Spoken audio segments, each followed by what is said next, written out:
Ladies and gentlemen, just so you know, tickets are still available for the Jera Cruise, the rock and wrestling out at sea cruise, going from October 27th to the 31st. A special little thing is the Y2 Jackson team up, or is it Jera Cruise? I don't know. I was gonna go someplace with that.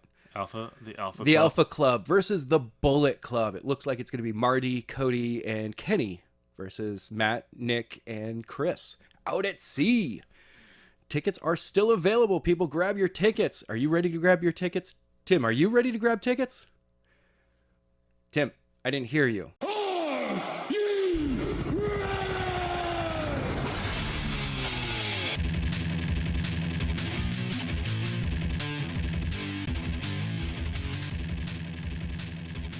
Ladies and gentlemen, boys and girls, children of all ages, welcome to As the Buckle Turns. Wait. What? Kids listen to this podcast? You know what? I'll accept anyone listening to this podcast at this point. That's kind of scary that parents would let them listen to this podcast. You know what? Those are decisions that they want to make. True. It's not as scary if they let them listen to the Writer's Mindscape. That's just weird. That'd be terrifying. Yes. Anyway, ladies and gentlemen, welcome. I'm Adam. I'm Tim. And this week we have a lot of, much news, but we have results to go over for Extreme Rules. We're going to skim over most of the news. We're just going to kind of comment on some things really quickly. Yeah. Make the announcements and what we want to see of it. But then we're going to get right into the results of this very extremely boring show. Okay. Not our show. Not our show. Not our show. Our show's entertaining as hell. But yeah, to do a quick follow-up, it was announced to the cold opener. Yep. It was announced just in the last episode of Being the Elite, episode 111, that the Bullet Club will be taking on the Alpha Club. Yes. Or is it Y2 Jackson? Who knows? We'll find out. But anyway, let's dive into the big news. We'll get more into the Jera Cruise in a few minutes. Yeah. Big news at Extreme Rules. There was a certain someone who's kind of controversial. What's this? Who was backstage and oh yes, apologized. Yes, I did the air quotes. So yes, it's been said and proven that Hulk Hogan was backstage at Extreme Rules. It gave the locker room an apology, and that's where my air quotes come in. Yeah, because it was mostly him apologizing for being caught on tape using the N-word. What was the N-word? Neuter. Yes, that's it. Neuter. I'm sorry I had to say that, ladies and gentlemen, but I just want to make sure we had the right N-word. Hey, at least it's not, nincompoop? Ginger. Ooh, dude. I mean, I'm so sorry that I said that out loud and that it was recorded. Dude. We're going to have backlash over that. Oh, well. I'm hoping that we have a decent backlash for a change. Anyway, yeah. So a couple of people backstage have immediately just been like, yeah, we're not exactly cool with this. The first one is, of course, Titus O'Neil. Yeah, he came out in force on His Twitter. was like, I'm not accepting his apology because it wasn't an apology for what was done. It was an apology for that it was caught. Yep. The New Day has come out and will tweet. It was from Kofi. It was Kofi, but he was representing the entire New Day. Right. Basically saying that they are not going to associate with Hogan. Mm-hmm. They are willing to accept that if he wants to change after what has happened, and they will look more than happy to associate with him if he proves that he's going to make a change. If they perceive that he is changing. Yes, and all that. But up until that is done, they have no real interest in associating him. But at the same time, they are okay with him coming back with the sense that he's coming as a Hall of Famer. As a Hall of Famer, as that. And also just like, and I personally agree, like if you make a mistake, there should be a chance to come back, prove you've changed. But you have to prove you changed. I don't know. I mean, I'm okay with Hogan coming back in the Hall of Fame. He belongs there. He was the 80s. Yes. He was the late 70s. He played a character, and that's what you're putting into Hall of Fame, is the character that the entire nation rallied around. Yeah. I mean, he was a good part of the late 90s, too, with the NWO. He's done a lot. I mean, truth be told, he's one of the few. He is the reason that everyone wants to see John Cena do a heel turn. Yeah. Because we saw how well it worked for Hogan. Yeah. Now, at the same time, we've heard all these backstage stories that Hogan is kind of an asshole. Yeah. So I don't blame New Day for being like, hey, look, we're not really accepting this, but we're not denouncing him. We want to see him change. Yeah. We want to see him get better. I'm surprised you had to go by the backstage stories to tell he's an asshole. Well, just watch an episode of Hogan Knows Best. Come on. That's like maybe that was, a change in his life, after wrestling, just life got down on him and he changed as a person. No, you go back and you listen to stories even back into the early 80s. Guy was kind of an asshole to everyone. Yeah. He was the big dog. Yeah. The big dog. Big dog. But yeah, he's just, I want to see him become a better person. Yeah. But at the same time, I do accept that he's an asshole, and this is the kind of apology that he would have done. Yeah. So I do not want to see him back on television. No, I don't. Not that I watch their television show anymore, but I don't want to see him. I want to watch Raw. Yeah. So and like SmackDown, I go, well, it's Tuesday night. I'm not always able to watch it, but I definitely do want to watch it. Yeah. But Raw hasn't been a draw for me. Oh, we already talked about this last week. I'm not paying for the network anymore. No, you're not. I can't pay for the year. I'm not doing it. Yeah. I still pay for the network, and I still enjoy what the network gives. Yeah. But overall, the total product, kind of boring. Yeah. You're losing me. I mean, I would watch NXT more often, but Wednesday nights, I just don't have the time to watch it, and I don't go back throughout the week to watch it. No. I'm still trying to watch the first New Japan tournament for the U.S. title last year. I still haven't got around to that. Seriously? Yeah. Okay. But yeah, speaking of Raw, there's Stephanie McMahon is making another appearance, coming back after a while. Maybe we'll actually get a confirmation that she did in fact put Baron Corbin as constable.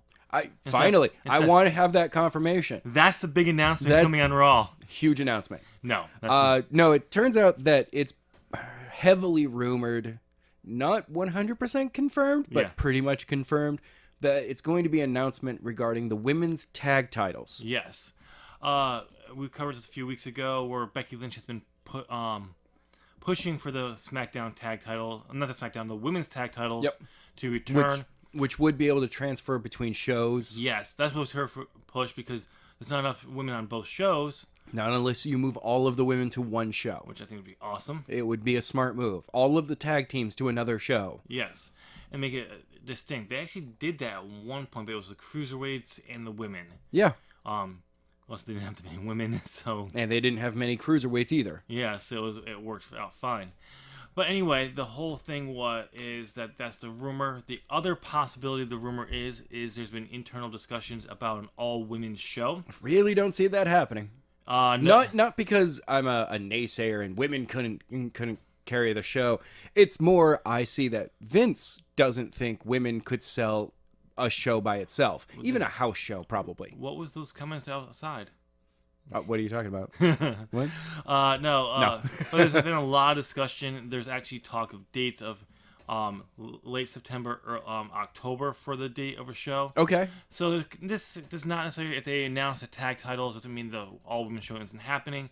It's maybe waiting until they decide for a fact that they're doing it. This same thing happened with the Women's Royal Rumble. Yeah.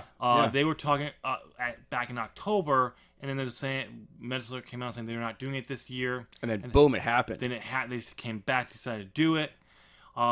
It's one of those things. I personally would rather have them announce the all-women show first, and then when we get closer, then you announce the tag team titles. It would be smarter at that show. That way, he's like, "Oh, we're getting women's tag titles. They're being debuted at this." Yeah, then not at SummerSlam because they would be overshadowed. I mean, also that might be the announcement is that there's going to be an all-women show. Yes, and that these tag titles will be the centerpiece of that show, which would be awesome. Imagining the all-women show was the tournament for the tag titles. Yes. Raw and SmackDown. Maybe even NXT involved. Ooh. I don't think they're going to do that, though. No. Because in Vince McMahon's world, NXT only exists when he needs talent. Yeah, and I would say, personally, the way that I would like to introduce the women's show, it's a network special. Yes. And then eventually move it to the September pay-per-view. Yes. And be like, sorry guys, you don't get a show. Yep. It's okay. The greatest Royal Rumble happens. Yep. And kind of, having the show later, basically 6 months later, and we got greatest Royal Rumble. And then about 6 months later, an all-women show. I think that would be awesome. It'd be interesting to see how they do that. Though they're apparently talking about WrestleMania. Oh, we talked about this last week. We won't go over it again. Two WrestleMania. No, just stop it. I know. But yeah, it'll be interesting to see what they do with the announcement come, whatever it is. But one or the other is going to be a big announcement, which is great. Yeah. You mentioned the guy who created the belts has basically announced what they look. So well, you're pushing more for the tag titles. Yeah, there was a tweet that went out from someone who works within the company that does the tag belt, that does belts for WWE. They get them all from one place. I think it's like Reggie's something. I can't remember the name of it, but like basically the guy that all of Hogan's belts. I mean, all of Hogan's. Really? All of Hogan's belts. All of Vince's belts come from the same guy. Right. They've been doing it for years. Basically, back in the 70s, there's basically two guys. Vince went from one guy, and basically everyone else went from someone else. Yeah. I mean, you can tell that there was a long period of time where there were two very distinct styles. Yep. For belt making. It's like you had the thinner belt. Yep. That everyone had. Yep. And then you had suddenly Vince McMahon's much different design. Yep. And I was like, oh, maybe it's a new design from, whoever's doing these belts. Nope, different company. Nope.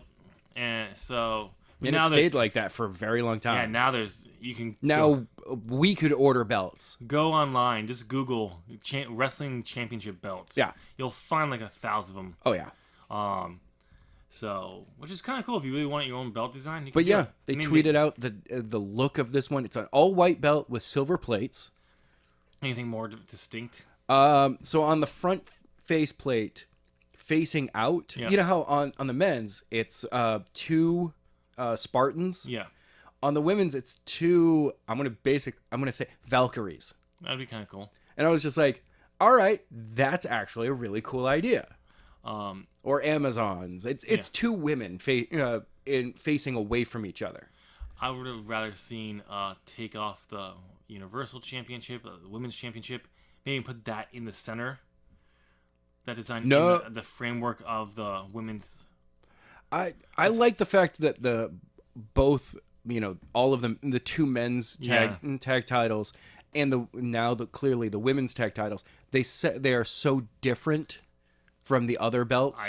Here's the reason why. You want everyone to look the same, just like how when TNA brought out their new belts, they all look like crap. No, I want brand specific designs. Well, this is a non-brand specific. That'd be fine for the women's, but for Raw and SmackDown, I want different looking belts. Oh yeah.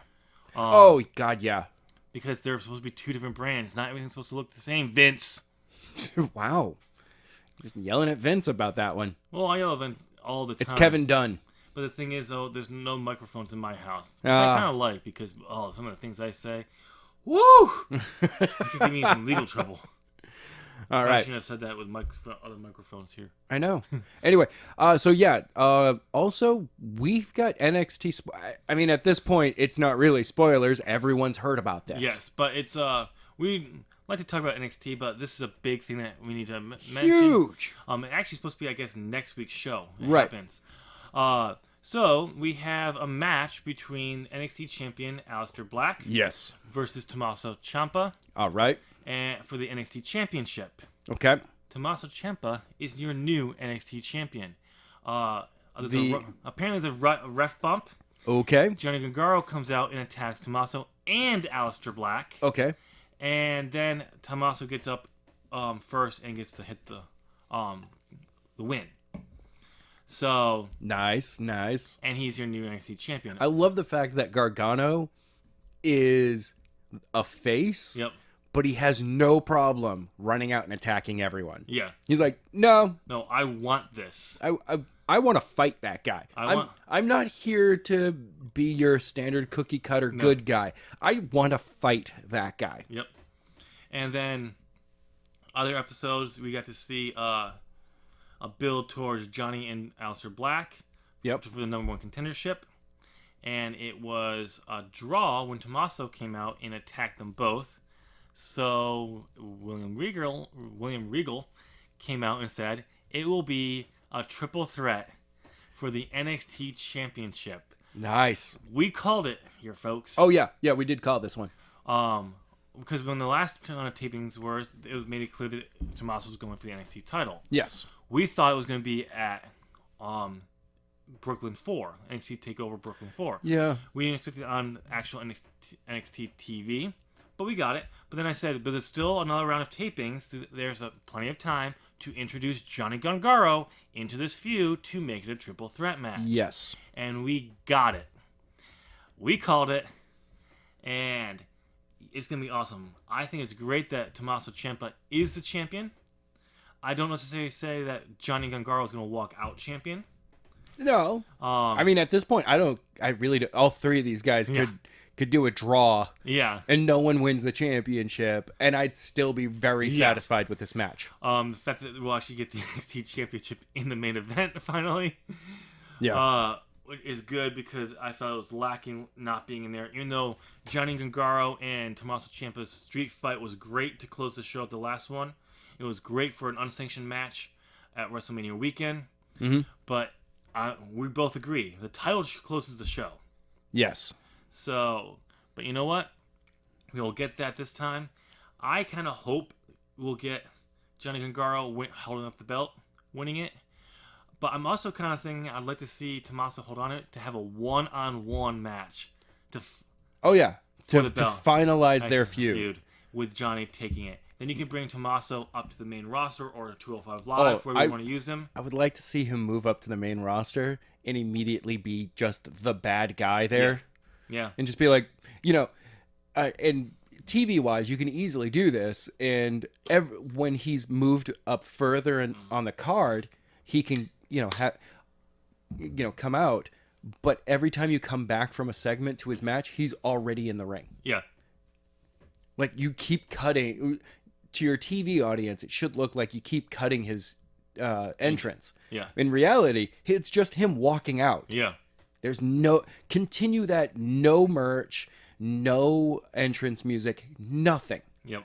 So that when he first comes on, there is somebody introduces him. Triple H introduces him to the SmackDown audience, and that's the first time we see him come out. And other than that, for a while, he's already in the ring when you come from back from commercial break or segment. I don't want to see him on the main roster at the moment because Vince will not use him if he doesn't have merch. And so that's why bring him up to 205 Live. Let him be the heel on that. Yes. And just run through the cruiserweights. And then when it's time to bring Johnny Gargano up, you could do their feud again there. But you have to a year and a half before Johnny goes to 205 Live. Because that'll be the best place for him until Vince is gone. Yes. Or Triple H has control of one of the shows. Those shows as well, like SmackDown and Raw, which would be SmackDown. Vince won't give up Raw. No. Then they'll be used correctly. But anyway, is that all we have for NXT? No. NXT was also recently awarded another 5-star match. It's the 4th one of this year. Yeah. It's also for a WWE product, it's the 4th time that the WWE has gotten a 5-star match this year. All of them on NXT. Yep. But this one was the match between Kyle O'Reilly and Roderick Strong versus Trent Seven and Tyler Bate. Yes, the rematch for the tag titles. Yeah, back on July 11th. That's when it was aired. Yes. Yeah, I heard that was a great match. And Meltzer gave it 5 stars. Nice. Good. You know what? Someone looking at the main roster should go, hey, these guys are getting matches that everyone is paying attention to and making, diehard wrestling fans, not sports entertainment fans, wrestling fans paying attention. Yeah. You got people talking about these guys. This is what you want with the main roster. Yep, you want to have matches. You don't have to have every match. No. But you want very specific feuds. Yes. To go in this direction. To be like, okay, we want to build to having a match that you don't get to see otherwise. Yes. Instead, main roster's going, hey, let's throw the same two guys in a match 6 times in a row. Yep. That's not what we want. And most of the matches end with a DQ, count out finish. It's like, no, you got to make matches special again. Yeah. Space things out. Ugh. Oh, well. Moving on to the Jericho Cruise, right? Yeah, the Jericho Cruise. So we were kind of talked about it's the Chris Jericho's Rock and Wrestling Rager at Sea. Yes. So once again, it's October 27th to the 31st. Even if we never get our tickets for it, which we probably aren't. Wait, you don't have $4,000? I don't. Oh, so I'm looking at the prices right now, and it is kind of ridiculous. So there's still a bunch of rooms available right now. The cheapest is for, if you get 4 guests in a room, it's $513 each. That's chump change. Yeah. Or, no, there's still a single available in this right now of $1,351. Pennies. So yeah, and it goes, that's the cheapest. You want to put 2 people in that room, it's $775 each. I'm like, totally understand. Yeah. What you're getting out of this is amazing and totally worth it. Yeah. You're at a wrestling festival that has bands playing as well. Yep. Oh my God. But no, it'll be interesting to see how this goes over. We do know one of the shows is going to be the Alpha Club versus the Bullet Club. Okay. So, Alpha Club versus Bullet Club. Let me just go ahead and run down the lineup. Master of Ceremonies, Chris Jericho.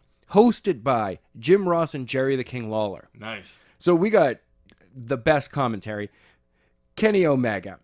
Ring of Honor stars Cody, Young Bucks, Dalton Castle, Marty Scurll, the Briscoes, Brandy Rhodes. What? Brandy got in on this? I don't know how she got in on this. She must be doing something special with Cody. Yeah. Woo.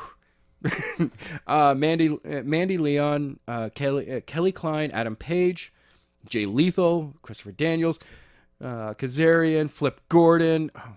Flip Gordon got booked on the Jericho Cruise. Gordon got booked on this. Just not all in yet. Not yet. Oh my God. Kenny King.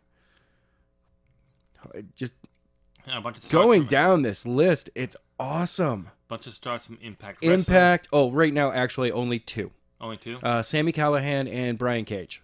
There'll probably be more. Yep.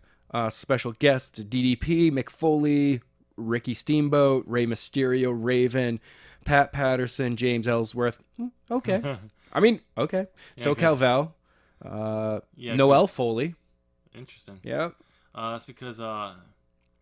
couple of podcasts will be there. Busted Open Radio, Keeping It 100, Behind the Darkness, Unprofessional Wrestling. Yeah. Interesting note on Ellsworth. Yep. He does not have a WWE contract. No, he doesn't. He's been working show to show. Yeah. So. Oh, and bands. So, of course, Fozzy will be on there. Yep. We got Cherry Bombs, The Stir, King, Blizzard of Ozzy, which is a cover band. Yep. Shoot the Thrill, Corey Taylor from Slipknot. Interesting.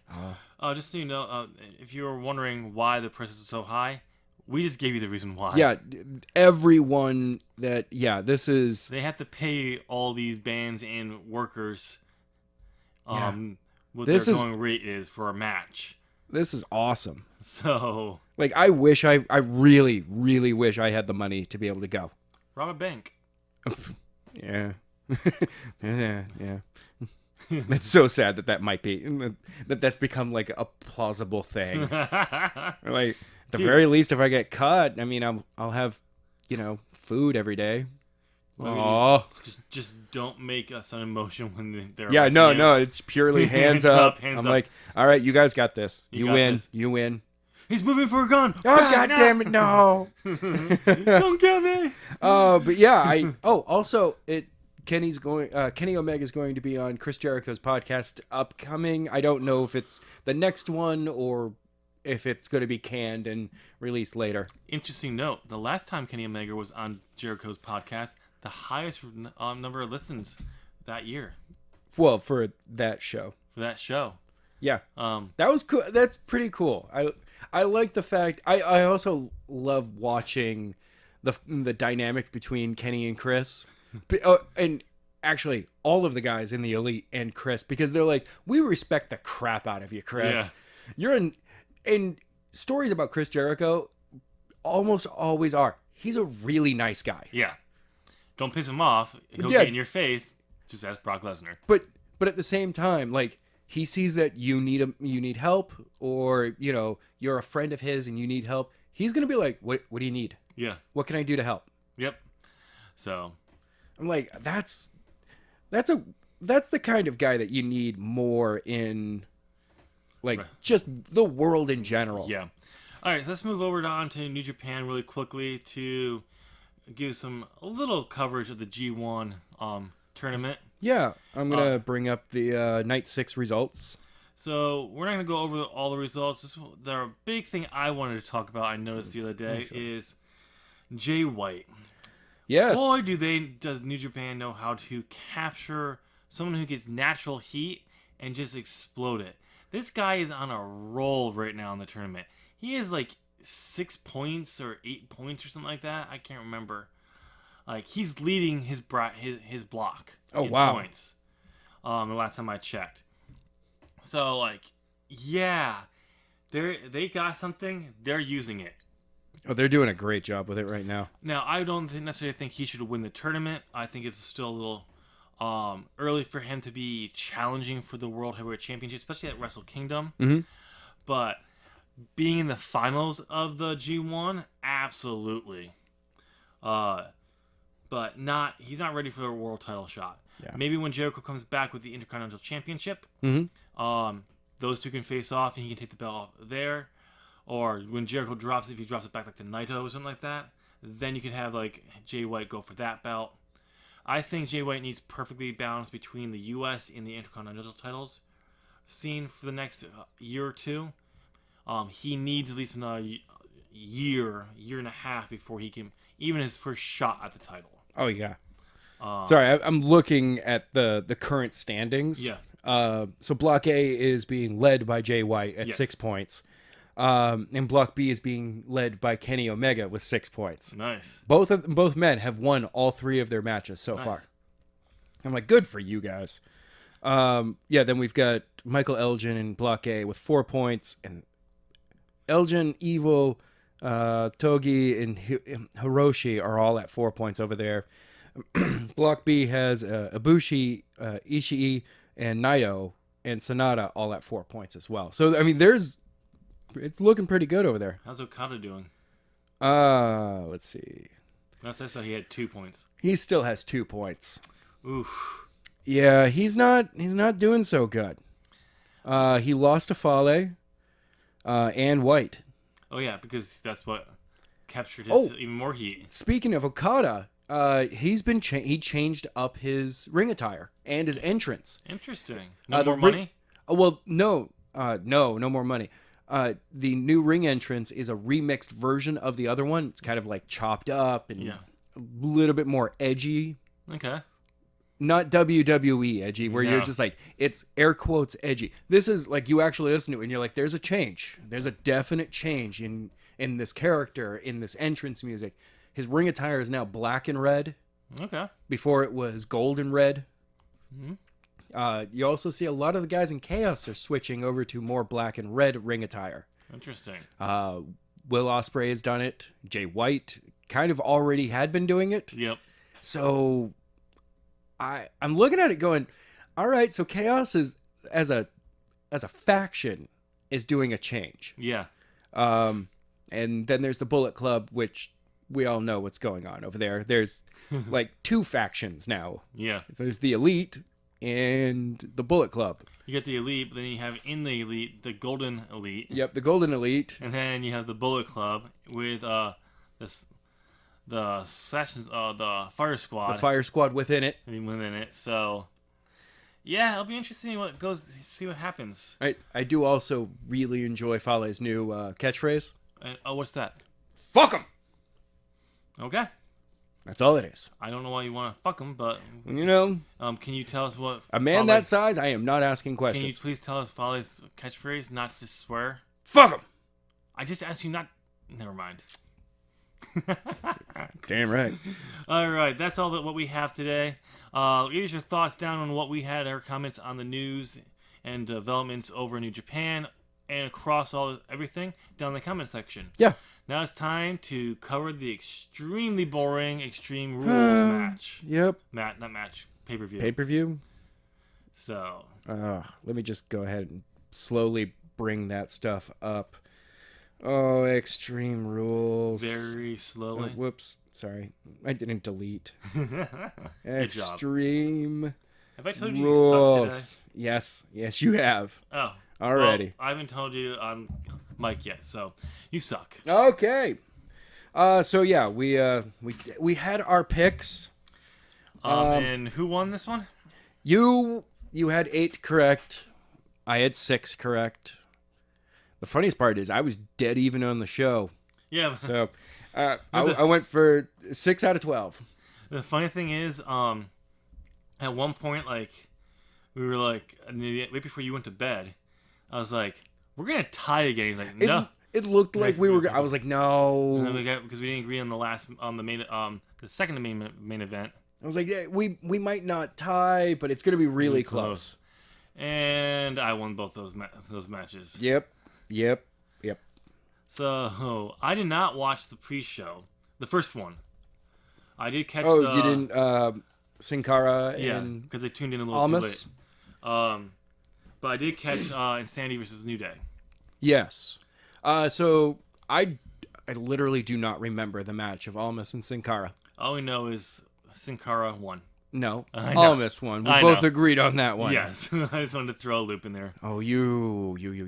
But yeah, no, Sanity and New Day. I actually really enjoyed this match. It was not as long as the match I thought it should be, but the ending was well. It was 8 minutes. I know. I had a feeling with how the pacing was going that we were looking at a 15 to 20 minute match. Yeah. And then the ending happened. Yeah. It should have been at least 10 minutes. Just for a solid 10 minutes. But I do like the ending because it came out of nowhere. Like a tables match should happen. Unless you're dealing with the Attitude Era tag teams. Yes. Edge and then the Hardy Boys. Yep. Then you have full-on table spots. You're like, no, it's a full table spot. Now, before we move on, because we don't really need to talk much about this one, because it's a good match, but there's really not many highlights to really talk about other than the finish. Yeah. But I do love how WWE has changed the rules of the table match over and over again. When they first introduced it, it was, especially in a tag team setting, yeah, everyone had to go through a table. Yes. It was an elimination style. Yeah. And then they changed it from you had to be put through a table. If you went through a table, you weren't eliminated. Nope. Someone had to physically put you through the table. Right. Now, if you go through a table, you lost. Yeah, and it doesn't matter if it's a tag team or a singles, the first table spot is out. Yes. I was like, I kind of liked the elimination because you could have multiple table spots. Also, the fact that you could have some like missed table spots. Someone could go through a table, but the match continued. Right. And it's like, oh, he went through the table. You know, Bully Ray rolling off the table just before Jeff or Matt would have gone put them through. Look at the first tables match when Jeff did the Swanton Bomb off the entrance, and he went through the tables. Yeah. And he wasn't eliminated. Nope. He was still in the match. Yeah.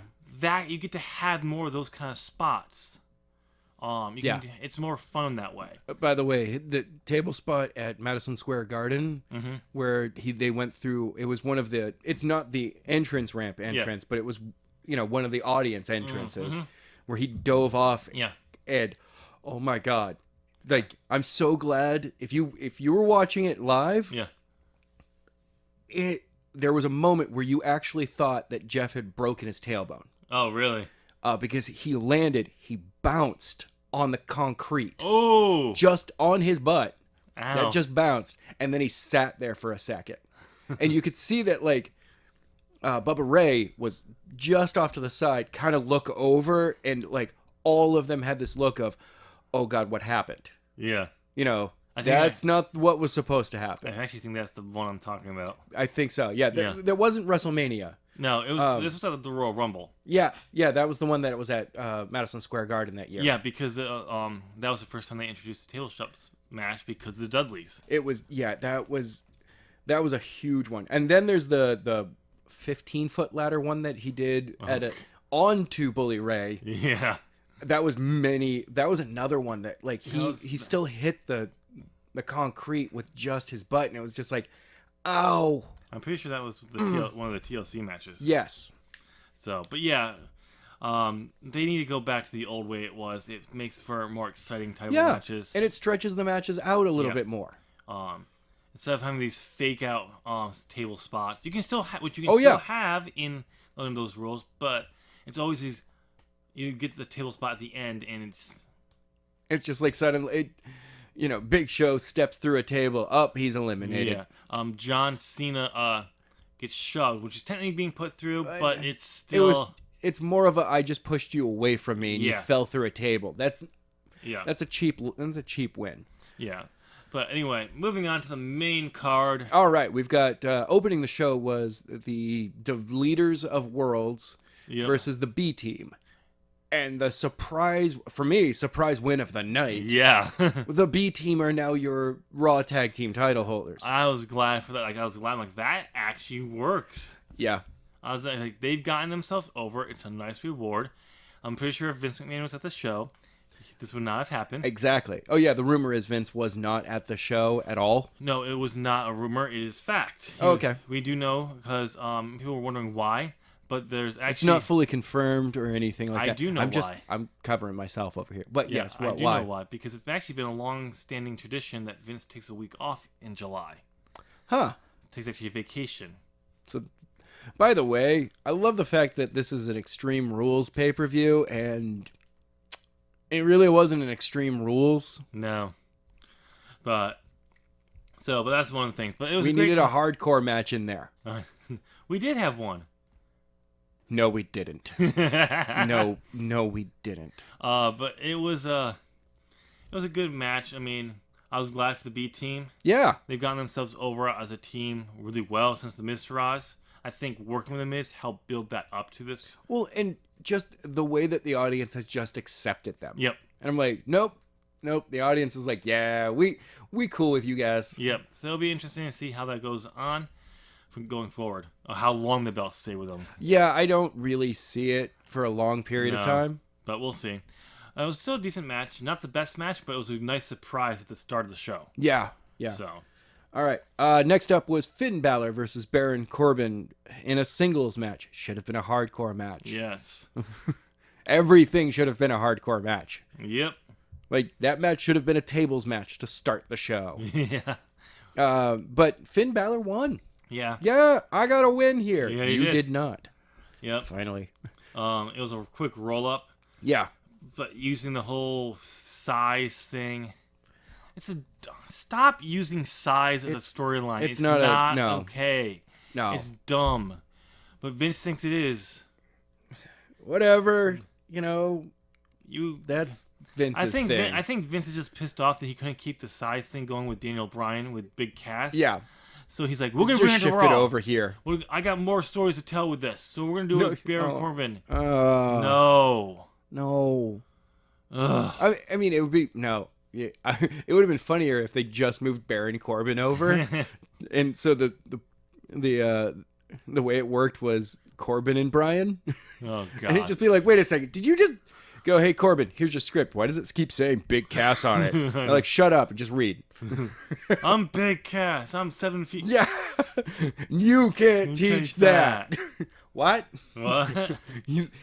You could see Baron Corbin the entire time he's doing the promo. He's just like, this is what I've been reduced to, Yeah. huh? But it was an okay match. Yeah. I don't feel it showed off anything good for either man. Yeah. I will say, I love Baron Corbin's Deep Six. Yes. He's got that move down. Just like his finisher at the end of days. Like, yeah. If he can start putting some time into some of his other moves, and by the way, his slide out of the ring and back in is a great move. It's even getting better. Yeah, it's getting better. It was decent last year, but he's gotten that like he's gotten the pet timing down. Slide in, slide right back out, and clothesline. Yeah. He's got it down. Oh, I really thought that when he did that with Finn, that Finn was going to be the one that dodged it. Yeah, so did I. It was going to be like slide under and then like a drop kick right after it. Yeah, I mean that came later in the match, but at the same time. But Finn selling that clothesline, I was like, yep, that's awesome. Okay, but it was another mediocre match. It didn't really help anyone. Nope. No. Yeah, next up we've got Carmella versus Asuka. Look, Carmella won, okay? We already knew that. Yep. I will say this. What? I have to give them props for one thing. What? The issue that we had last week when we talked about, does anyone not search these people before they get into the cage? The amount of stuff that like Ellsworth had. Yeah.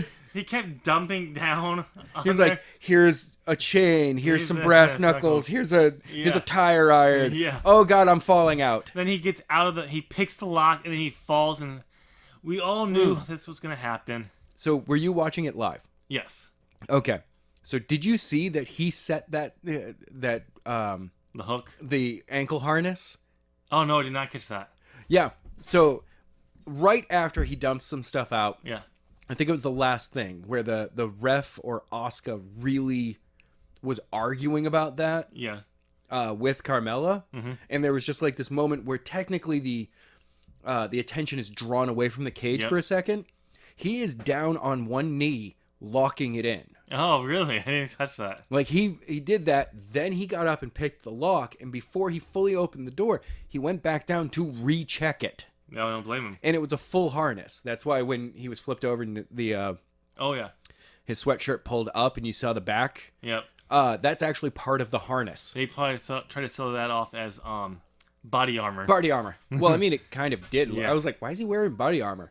Oh, that's a harness. That's part of the harness. Yeah. Okay, this makes sense now.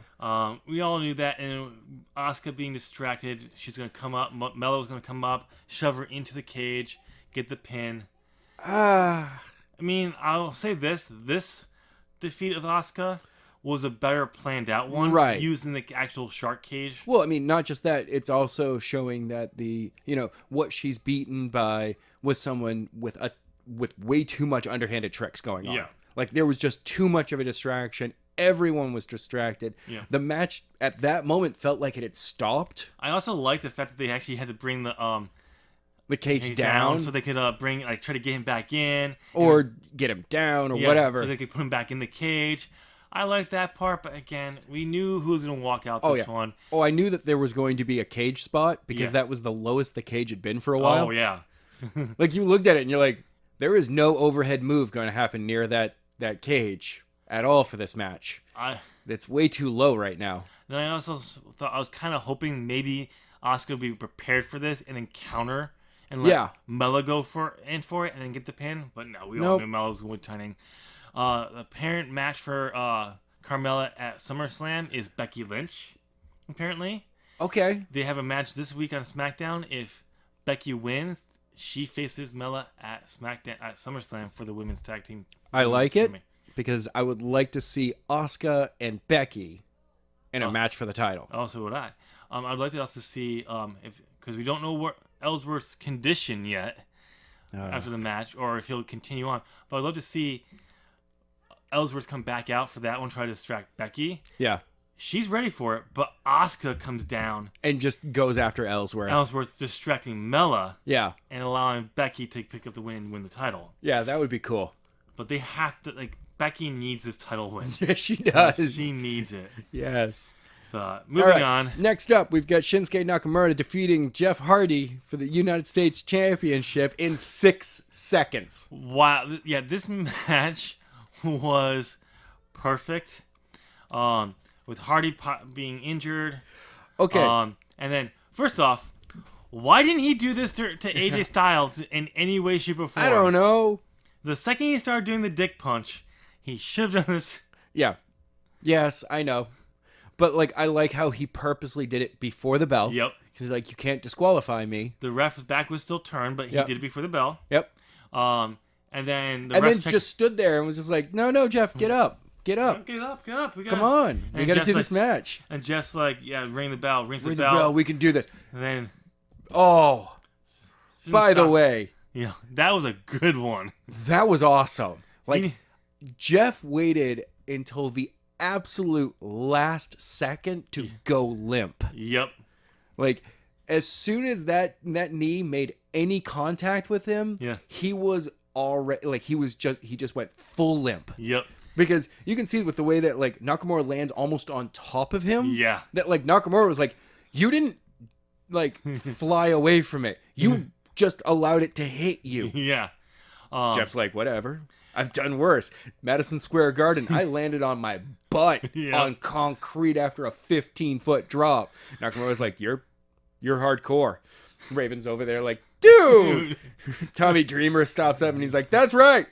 I am hardcore. But yeah, that has to be how he does the Shinsakasa going forward. Yeah. Because it's brutal and it looks great. It's supposed to look like it knocked you out. Yep. And then he gets a pin. Then we get the surprises, and then one of the surprises of the night. Yeah. Actually, there is one of the surprises of the night. Not a big... it did nothing for anyone in the overall, but we'll get to that match. Yeah. But Randy Orton comes out. Yeah. Shinsuke's scared. And Randy like, Randy is, like, full on eyes. Yeah. He's like, yeah, Nakamura, what's up? Then he goes and attacks Jeff Hardy. Yeah. With a low blow. Oh. And then leaves. Poor Jeff Hardy. First of all, he gets dick punched, and then he gets dick stomped. Yeah. It's like, oh, that poor dude. And then on SmackDown, he has the match won to win back the U.S. title, and Randy Orton causes a DQ and attacks him again. He puts his finger in the earlobe.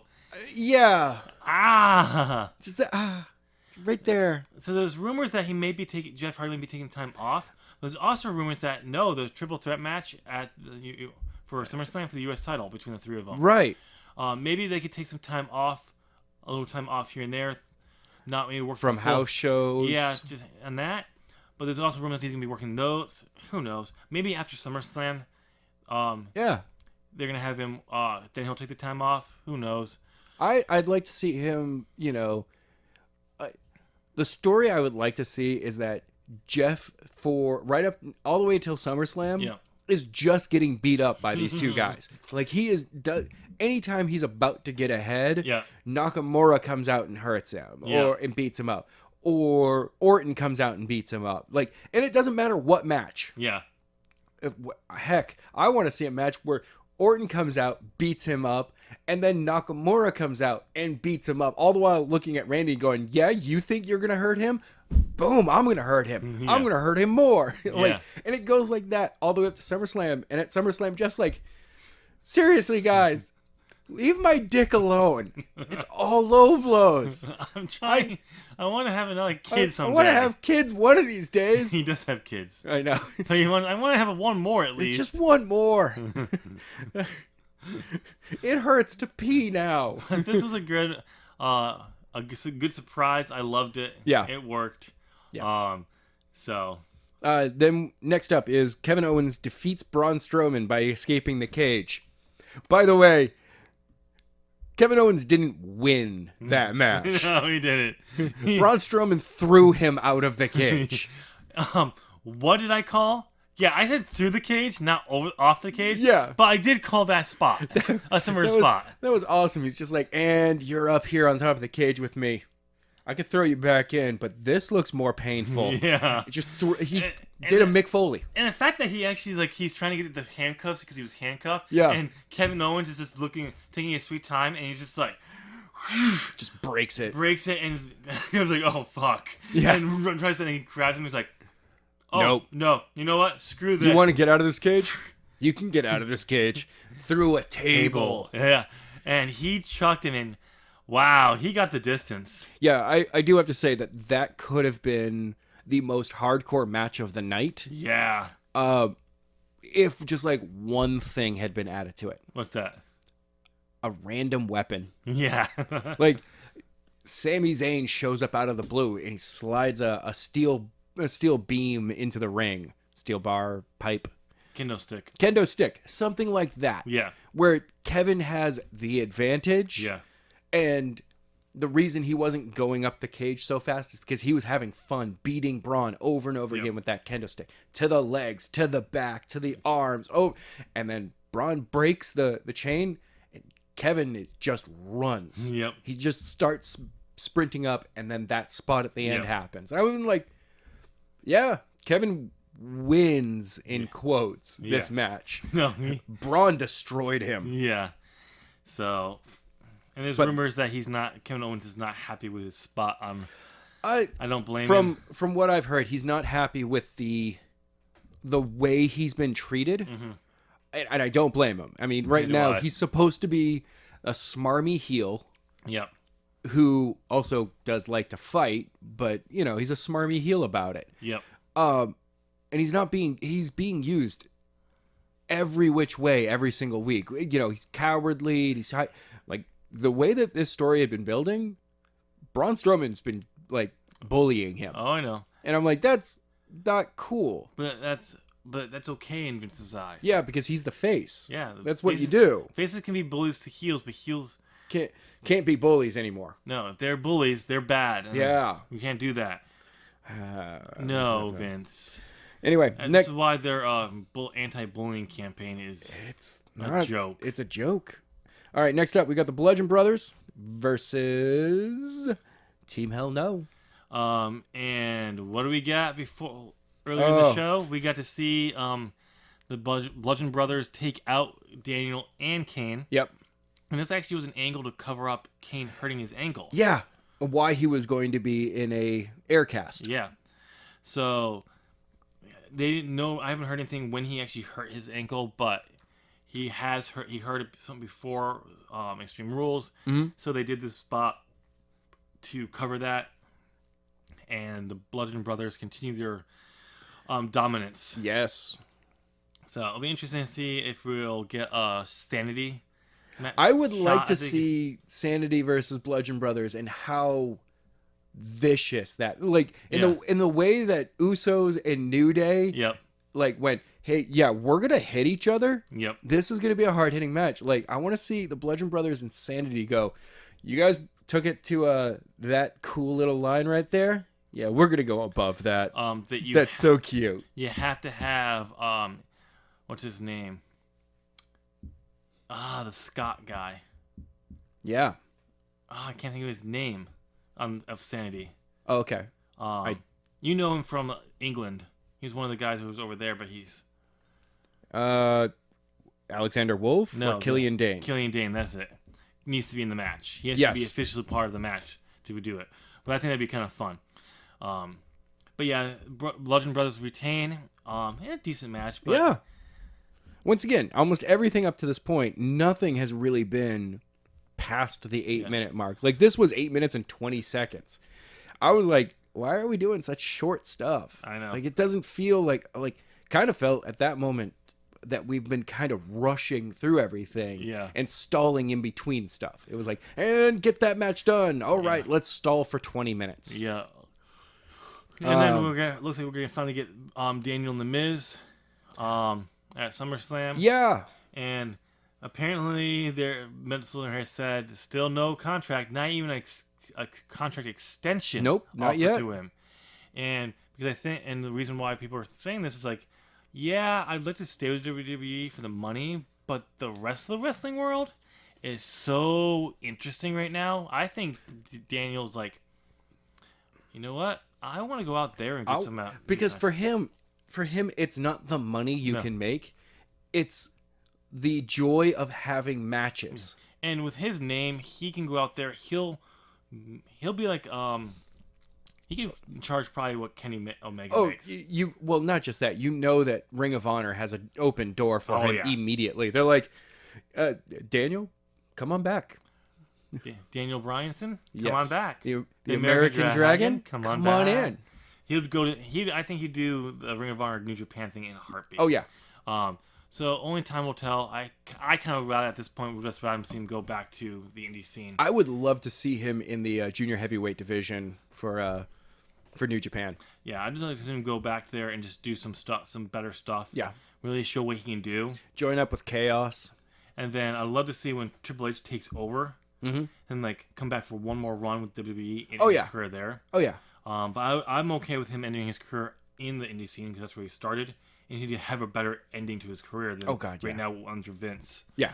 But, okay, moving on. What's the next match? Next up is what we called wrong. Yes. It is a Bobby Lashley defeats Roman Reigns. This is one of the matches I said I hope I'm wrong on. I was wrong on this one, and I'm happy. This is the other surprise of the night. Not as big as the B team winning. No. Because the surprise does nothing because I called it last week. I called it. Bobby Lashley will, if he wins at Extreme Rules, they'll still find a way for Reigns to get his title shot at SummerSlam. Oh, yeah. And what's happening this Monday? Oh, look, we had two number one qualifying matches for a number one contenders match for this week's Raw, and it's Bobby Lashley and Roman Reigns. Oh, I wonder who's going to win this. Yeah. And I love how you pointed out, you said to me earlier, like, Bobby called that out, like, yeah, we'll just act like we're just going to act like I didn't just beat him. Yeah.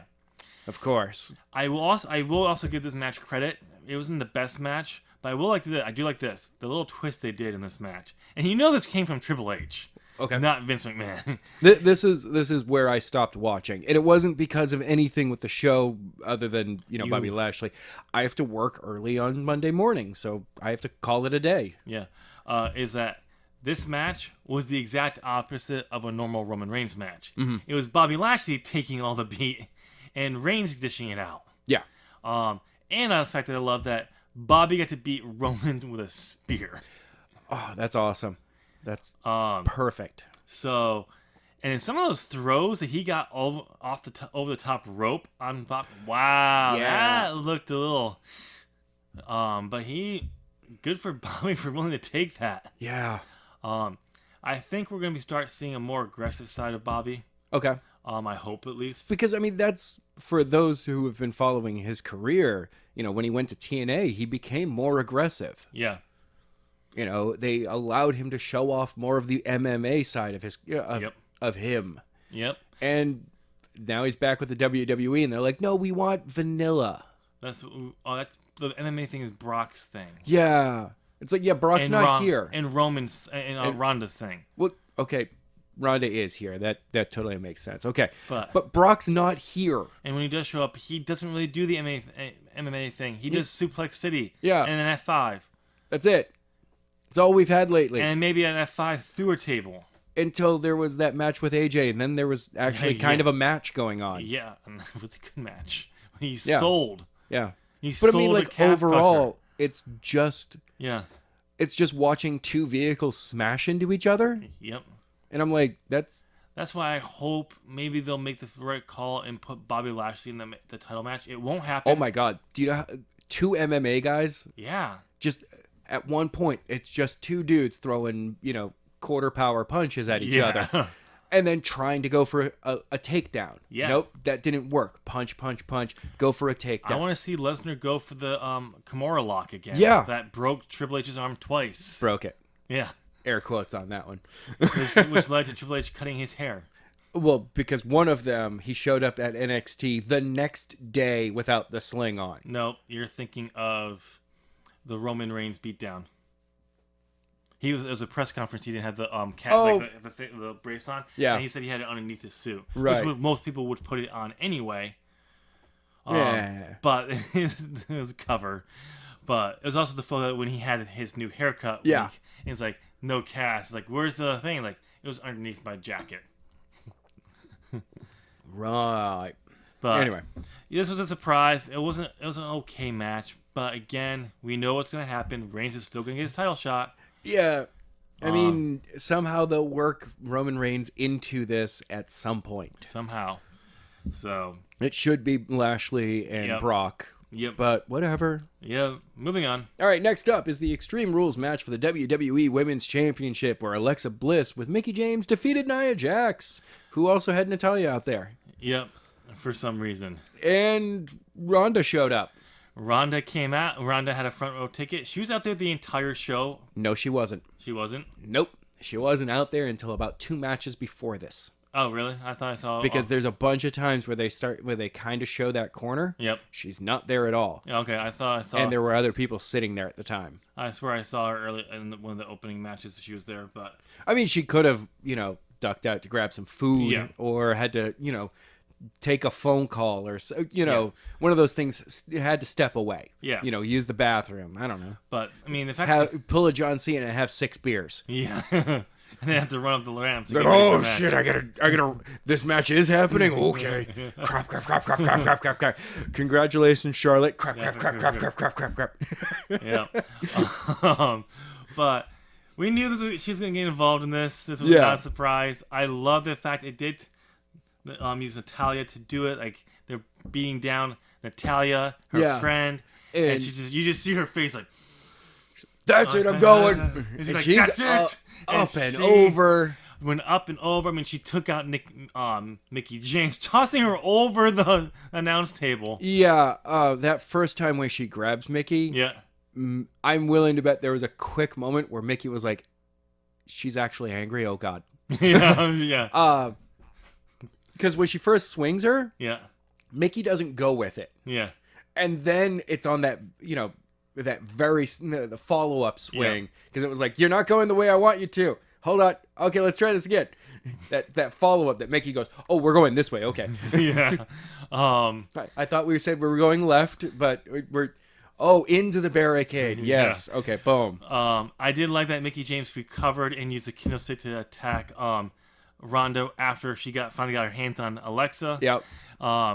Which was great. Led to Alexa retaining. Yep. And then Ronda trying to get back at him. Ronda's attack on them the next night at Raw. Oh, Now, were they playing Ronda's music when she came through the crowd? I think so. God damn it. They really need to stop doing that. No, but I think it was, I'm pretty sure the music hit. It was more of the distraction thing. Okay. And then she was up in the crowd. Yeah, she came through the crowd. Yeah. That way, I don't know. I didn't really watch the video. Because I've watched the video, but I didn't watch it with sound. I was quick. Video, I was at work, and I was like, okay, that's all right. But she's like up there, and you see people like all the way to the front row who are already looking up that ramp, that stairwell. Yeah, and I was like, how long was she standing up there before anyone noticed? And I'm like, if they hadn't hit the music, I think it would have been even better. Yeah, because there was a moment like you can see that like Alexa starts seeing more and more people looking in that direction, and then turns around, and I was like, see, without the music, that makes it like, holy crap, Ronda's actually here. Shit. Yeah. We need to get out now. Yep. And Ronda comes down, gets right onto the... Oh, man, that's... this is how you book Ronda Rousey. Yes. You make her a badass, not the whole smiley Ronda thing. Oh, no, she can be smiley, but when she has somebody in her eye, in her sights, that is the person she's going after. When she's pissed off, she's pissed off. Yep. When after her win or something like that, yes, she can be the smile, like, yeah, hey, I won, great. But she needs to be the badass. I do like the fact that we both called Bliss on this one, though. Yeah, me knew it was by cheating. Yeah. We all knew Ronda was going to get involved. I don't know where you go with Nia after this. I keep her, because for me, I would have her. She fills the spot for the women that you have Big Show and Mark Henry for, where they're like, oh no, they're threats, but they're kind of the floater. No. They're like, yeah, I can come in and take the championship. I can be the bad guy. I can be your good guy. I can be what you need me to be at that moment. No, I hate that spot. You don't need that spot. You kind of need it for everybody. No, you don't. Yes, you do. No. Anyway, next up was AJ Styles defeating Rusev in a singles match. Another non-hardcore extreme thing. And which ended with I didn't watch any of it, so I don't know. Aiden English pulled off the top of the turnbuckle. Yep. And Rusev went into it. He Oh. was supposed to drop AJ in, but shoved him in, and then AJ won. Okay. So it was a good match. Where basically the heel cheating loses to its own cheat. Yeah, well, but Rusev didn't tell him to do it. No, English but did it on his own. Because in that case, because if you've noticed, a lot of English's opening promos always starts off with an insult to wherever they're at. Well, because It's they're a heel thing. Because they're trying to make Rusev a heel. They want to keep him a heel. Well, what if this is how you push Rusev as a face, and instead go, no, he's breaking away from English because he's like, dude, that's not stuff I want to say about this stuff. This place. I'm a better person than this. And I'm going to squash you. I like Aiden It's English. Rusev Day. I like Aiden English and Rusev together. Or have him change up the insults into totally positive stuff. When they were thrown together, you're like, oh god. Yeah. To give Rusev something, Aiden English is almost as good as hyping up a match at least the beginning of the match as Paul Heyman is just regular. Yes. He knows how to hype up, and using the singing is a different way to doing it, which is awesome. Because his original gimmick in NXT was he saw WWE and NXT as his way to Broadway. Okay, I like what they're doing with him on the main roster. Because he would sing when he came out to the ring, but that was his whole goal, to get to Broadway, not WWE. No, okay, no. I'm Which glad that they've kind of changed that. Yeah, but I like that they brought back at least the singing part for him in a new way. Rusev Day needs to stay together. Yes. Just push him as a babyface. We need a little bit more Lana Day as well. And put them in the tag. Put the tag belts on them. Yeah. Why not? Let them be the ones that bring down the Bludgeon Brothers. Oh, all right. Yes, it'd be more Rusev, but why not? All right. Oh well. So last up, closing the show, the true main event was Dolph Ziggler defeating Seth Rollins 5-4 in a sudden death overtime. Okay, so this match was interesting. Seth got a 3-up lead. Yes. In the opening 5 minutes. I know. And then the final one that got him was Drew McIntyre just beating the holy hell out of Seth Rollins, which then allowed Dolph to get tied up. Right. And then get one more, and then they made Seth fight for that final one to tie it up at 4. Fight for it, and got it. And then you had the fight to try to who's gonna win, try to get there. Time runs out, and title retains. Angle comes out saying, no, we need a winner. This match, I'm reinstating this. And therefore, it's sudden death. First, one fall. And then McIntyre distracts Seth Rollins. Zigzag went over. I love how that was quick, bam. Yeah. And people are like, but he was banned from ringside. No. He was banned from the 30-minute Iron Man. This is a new match. Yes, it's technically a new match. And that way, I actually technically won twice. Shut up. Doesn't count. It's only one. I know. But it was a good match. I mean, it was, from everything I've been told, it's not as good as the one they had on Raw a few weeks ago. Yeah, which was 32 minutes long. And it was for one fall. One fall. And then also the fact that we had the crowd counting down the clock at the last 10 seconds of every minute. Did you catch I didn't catch that they actually took it down. They took it down. And the fans were more loud about that. Yeah, so there's a spot where Ziggler and Rollins are in a rest hold. Mm-hmm. And you can actually see and hear them say, "This is worse than when they had the clock up here." And Rollins go, "I know." They should just They should have just kept it up. They brought it back up and they got loud again. It was just like, oh yeah. It's like, I'm sorry. By the time we got to that Iron Man match, Pittsburgh wasn't into the show anymore. No, they weren't. Like you start very slowly. It wasn't like Money in the Bank match where they were Chicago. Was it Chicago? Was it Chicago? I don't remember. Yeah, it was because it was Takeover Chicago. Yeah. Was into the matches, all the matches but Roman Reigns's and Ginger. I'm sorry, ladies and gentlemen, I had to use that word. But they were into the show. This was the exact opposite. As the show went on, no, they just got worse and worse, and they're like, no, they did pop big for Bobby Lashley's win. But it was only because they were so surprised that he won. Yeah. Which is why I didn't do anything for anyone. Well, plus this entire card, just very slowly. Yes, there were, on paper, this could have been an amazing card. Yeah. But in practicality, it just kind of meandered. Yep. The entire show was just like, hey, let's get through this so we can get to that thing. Yeah. But the problem was, like, what they were rushing through wasn't the promos. No. They were rushing through the matches to get to more promos and advertising. Yeah. And I'm like, that's not what your show is about. Well, out of a 5-star rating, what would you give this show? Dude, this was barely a 3. This is a 2. I like how you're way harsher than I am. Because I'm a nice guy. I'm being more harsher because I'm not paying for the network anymore. Oh, that's true. And I'm just like, it got me to that point. Like, I'm even questioning about actually wanting to pay for a year at this point. If it wasn't for the Mae Young tournament coming up, I probably wouldn't want to. But who knows?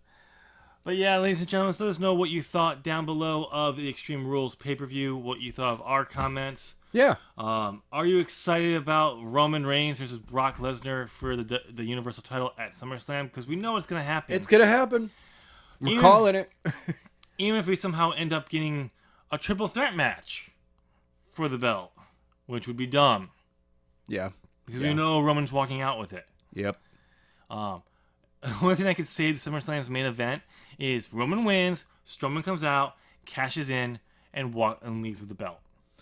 Hopefully. The only way you if Brock retains again somehow, that's the only way the fans then go home happy is Strowman walks out with the belt. Yep.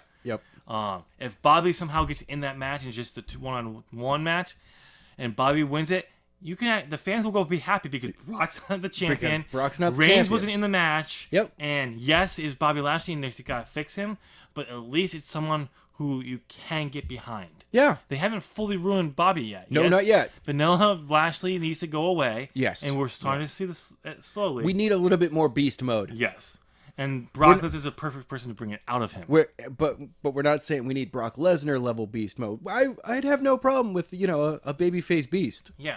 A guy comes out and he's like, "What's up, everybody? I'm going to destroy this guy." Yep.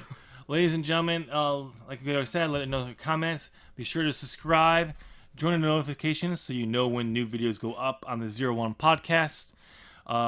And Adam? Yes? Fuck you. Tim? What? Fuck him.